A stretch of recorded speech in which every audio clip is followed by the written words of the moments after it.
Hello and welcome to the Grand Line Review, your source for everything One Piece, and today we will be focusing on the long forgotten, because you see, deep in the depths of over a decade of One Piece, we've had a few characters slip through the cracks and just, vanish from this world. Which you might think is fairly common given that this series has quite literally hundreds upon hundreds of characters to keep track of, but it really isn't. Oda generally does quite a fantastic job of keeping up with the old, and if you give me almost any secondary or even a minor character, I can probably tell you where they are right here and now. For example, Johnny and Yosaku. These two are often mistakenly thought of as forgotten because they haven't been seen properly since the Arlong days. However, from cover stories we know that they gave up the life of bounty hunting and became fishermen at Kokoyashi Village, where they remain to this very day. Good on them. And as for another example, we can look to Aisa, the incredibly talented mantra girl from Skypiea. She is not forgotten at all, and currently she has a job selling balloons at Wakamu Land, a theme park inspired by Usopp and Usopp related accessories, namely rubber bands. And you know what? Even animals don't get forgotten, like Choo Choo. These days he owns and operates his own gigantic pet food store, and that is the kind of detail that Oda puts into 99% of his characters, even after they've long since faded from relevance. However, there is that 1% who have seemingly just vanished from this universe entirely, and they are known as the forgotten characters of One Piece. Meanwhile, you, dear viewer, are known as the person who forgot to subscribe to the Grand Line Review, the act of doing which will result in regular One Piece content being uploaded straight into your YouTube feed, so let's just refresh your memory about that. And please do say hi in the comments below if you are a new member of the Grand Fleet. Welcome. And also, just very quickly, this video is sponsored by Normal Brands with a Z at the end. And here you can acquire expressive hoodies, sweaters, and even electronics with positive, inspiring messages to go out and tackle the world. They have a range of gear for men, women, and children, and currently have a buy one, get one 50% option available. Sounds pretty solid. As does their tagline, which is Normal Brands. Be you. That's more than enough. Which is very uplifting. I like it. So do check them out, link in the description below. But for now, let us check out some forgotten characters. And we'll start with the obvious candidate, which will be Gin, also known as the standout feature of Baratie and someone who has always dwarfed the actual antagonist to me. However, I have also always found it a bit strange that after their defeat, we never heard a single word of what happened to Don Krieg's armada. And to be fair, things didn't look particularly good for Gin, after rather heroically choosing to throw his gas mask to Luffy and thus taking in a theoretically fatal dose of MH5 deadly gas. However, he did very much leave this series with a lot of promise, and his final words are still engraved into my mind to this very day. I may only have a few hours left to live. It may be foolish for a half-dead man to commit himself to anything, but it's good medicine. From now on, I'm steering my own course. And then allegedly, Gin also told Sanji that he looked forward to encountering Luffy in the Grand Line. So look, in any other series, I would say that this is quite a nice send-off to the character. Letting him sail away into the distance to preserve that strong image in the minds of readers, watchers, and in fact, the actual characters. But this is One Piece, and death is, well, it's not really a thing that happened too often in the pre-time skip era, or even the post-time skip era. Which is why we very much now have to put up with the constant theories of every new character introduced with a mask or having a silhouette being Gin, because if Pell can survive a city-destroying bomb, then sure, Gin can survive a bit of the old poisoning. It certainly wouldn't be the most outrageous thing that's happened in One Piece. But it's not just Gin either. It's easy enough to accept that sure, he may have passed on, but the entire Krieg armada has been seemingly forgotten about by this series. Don Krieg himself is almost certainly still alive, and the only reason I can think as to why we haven't seen him featured in a cover story or something else is because Oda doesn't want to reveal anything about what happened to Gin. If he is alive, then Oda doesn't want to blow that quite yet, and if he is dead, then Oda doesn't want to confirm that in a very morbid visual manner, instead preferring to have our last image of Gin being a proud and changed man. Whichever the case is, it has led to both Gin and the rest of the Krieg pirates being forgotten about by One Piece. And we're going to stick with East Blue for our next character, the frequently mentioned Captain Kuro. Frequently mentioned by the fanbase, that is, certainly not by the series, because whatever happened to him? We'll probably never find out. Because after enacting his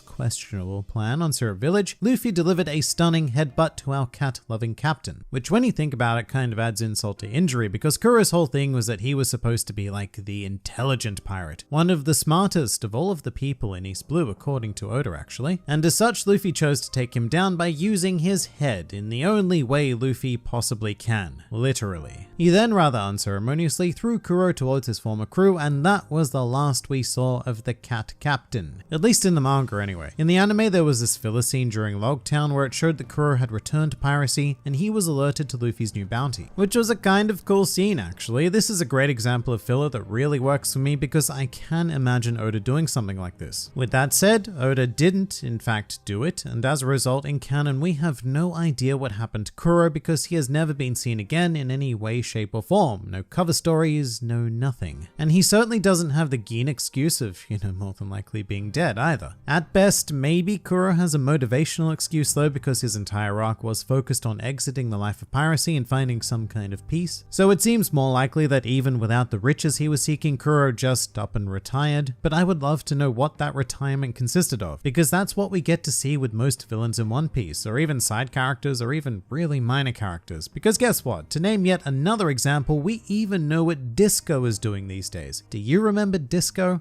I sort of do. He was the owner of the human auction house on Sabaody Archipelago, and right now he is a seemingly homeless alcoholic, roaming around the lawless areas of Sabaody, repeatedly stabbing wanted posters of Luffy, Law, Kid, and even Rayleigh. My point is though, if we're going to take the time to catch up with someone as irrelevant as Disco, then why not Kuro? I'm not quite sure about this one. He's just another example of a forgotten character in One Piece. And now let us meet another who we find in the form of the captain of the Rumbar Pirates, Calico Yorkie, best known as the guy with the things on his face, which fun fact resemble the katakana for yo, which makes sense because that's his name, Yorkie. But this is extraordinarily similar to the Gin situation. In Yorkie's tragic story, he contracted a disease, so he along with the rest of the infected crew decided to part ways and exit the Grand Line via the Calm Belt, or at least they tried to. So our last image of Yorkie, much like Gin, is sailing off heroically into the distance, more than likely to die a very, very painful death. And when I was reading it, this did strike me as a bit strange because the thing about Brook's backstory is that it inevitably leads to tragedy anyway. Basically, the crew continue sailing and they get attacked by miscellaneous enemy pirates, thus resulting in all of their deaths. So the question pops up, why not just include Yorkie in that event rather than doubling up on the tragedy with this whole disease business? But the answer to that is simply continuity, because way back in the Reverse Mountain arc, Crocus stated that he heard from a reliable source that the Rumbar Pirates had fled the Grand Line. So we needed a situation where the Rumbar Pirates both fled the Grand Line and remained in the Grand Line, and so the Yorkie tragedy was born. But that still doesn't change the massive question mark looming over him. Once again, it's the same as the Gin situation. Either Oda doesn't want to confirm that he is alive right now, or he doesn't want to take away our final image of the former captain. Either way, that makes Yorkie a forgotten character. But let's move on to someone more comical now, like say Wanzi. Yeah, he'll do. The undisputed master of Ramen Kenpo and quite possibly its sole practitioner. Wanzi really is a prime target for cover story material. Goofy characters like him often end up doing really well being given a minor side quest like Gadatsu and his journey to open up a hot spring with Koza's uncle. But not only was Wanzi not given his own cover story, which is an abomination in and of itself, but he has not appeared again at all, which I do need to emphasize is very strange,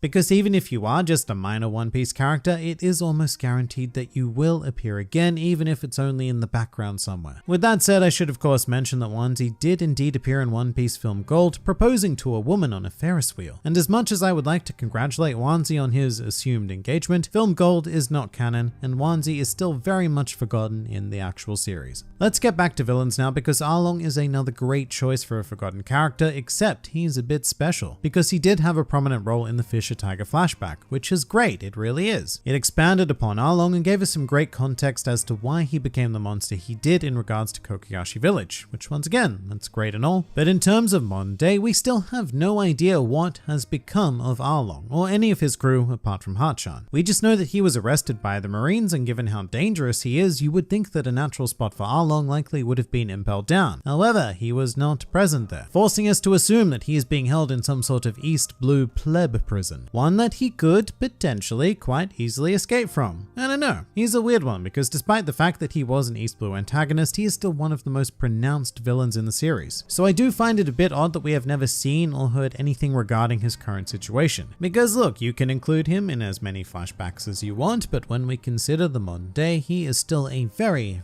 forgotten character. As is Crab Hand Gyro. Do you remember Crabhand Gyro? I try not to. But he was a human pirate worth a surprisingly impressive 73 million berries. So you know, more than post-Alabaster Zoro, this guy would have been quite dangerous in the first half of the Grand Line. However, when sailing to Fishman Island, Crabhand Gyro and his crew were forced to join the new Fishman Pirates. Although they would eventually escape, but not before being wrecked by Hody Jones, who quite purposely left them alive to spread the word of terror to the rest of the Human race. So look, Crabhand Gyro is alive. And you might think it's a bit ridiculous and quite the joke for me to bring up someone like this, but I am 100%, maybe not 100%, but I am 85% serious. Characters like Crabhand Gyro do not often get forgotten about in One Piece. They go on to make strange minor appearances, but this guy hasn't, and weirdly enough, that lack of anything to mention is worth mentioning. And as for another obscure existence, remember Baskerville? Or more accurately, Baskerville and Princess? You know, the three guys that were such good friends that they permanently share an outfit. Well, this is another strange comical Oda character or characters who would have done very well with the cover story or just a minor appearance somewhere, but they were never heard of again following Enies Lobby. A great shame, IMO. But quite possibly the greatest shame and greatest forgotten character, also a staple of Enies Lobby, is of course Sogeking. I still find it quite shocking to think that Sogeking has not made a post-time skip appearance, and there has been ample opportunity for him to do so, whether it be Fishman Island, Punk Hazard, Dressrosa, probably not Whole Cake Island for reasons I'm not quite sure of, but even now on Wano, and yet he still remains hidden in the shadows. I mean, I guess we have Usopp, who tends to mysteriously go missing whenever Sogeking appears. That's a bit weird, but it's still not quite the same, is it? I would be very eager to know what became of the Sniper King because I have not forgotten him, and that is because Sniper Island exists in my heart, and as such, it would be absolutely impossible to forget Sogeking. However, has One Piece forgotten Sogeking? Almost certainly, along with all of these other characters who I am strangely curious to see once more, although with each chapter, each volume, each year, and even each decade that passes, it is becoming clearer and clearer that they will remain forgotten characters. But what do you guys think? Please do leave your thoughts in the comments below or even join my Discord server. And if you'd like to see more videos like this, then please do go and check out some of my other content or even subscribe to the channel for more glorious One Piece business uploaded straight into your YouTube feeds. But for now, this has been the Grand Line Review, and I'll see you next time.